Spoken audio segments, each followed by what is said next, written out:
আমার দেশের মধ্যে কিছু কুলাঙ্গার বলে ডিজেল ভারতের, গাড়ি ভারতের। আরে বাবা, ভারতের গাড়ি ছাড়া অন্য দেশের গাড়ি তো আছে। আপনাদের মতো কুলাঙ্গারের জন্য দেশের আজকে এই অবস্থা। এখন হবে, এখন থেকে এই সময় লোকদের জন্য চোখ খবরে বাংলাদেশ। এই দেশটা আমাদের, আমাদের মতো আমরা সাজাবো। গরিব গরিব সবাই মিলে আমরা শান্তিতে লক্ষ্যে করবো। কোন রকম বাড়াবাড়ি হবে না।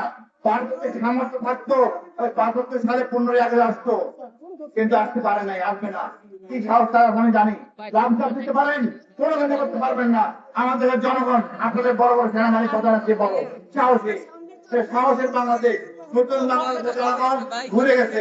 সেই লক্ষণ সেনের ইতিহাস শেষ, এখন আবু সাইদের ইতিহাস।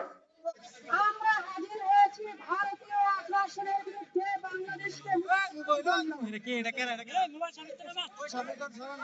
আমরা হাজির হয়েছি ওসমান হাদির হত্যার বিচার আদায় করার জন্য। তাকে ভয় পাই না, সুমন থেকে ভয় পাই না। এটা নতুন বাংলাদেশ। আমার দেশের মধ্যে কিছু কুলাঙ্গার বলে ডিজেল ভারতের, গাড়ি ভারতের। আরে বাবা, ভারতের গাড়ি ছাড়া অন্য দেশের গাড়ি তো আছে। আপনাদের মতো কুলাঙ্গারের জন্য দেশের আজকে এই অবস্থা। এখন হবে, এখন থেকে এই সময় লোকদের জন্য চোখ খবরে বাংলাদেশ।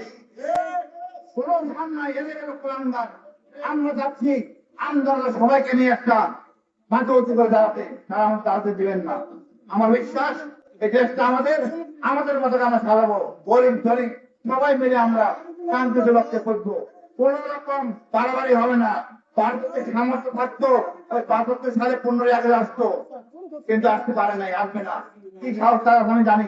লাভ দিতে পারেন, কোনো কাজ করতে পারবেন না।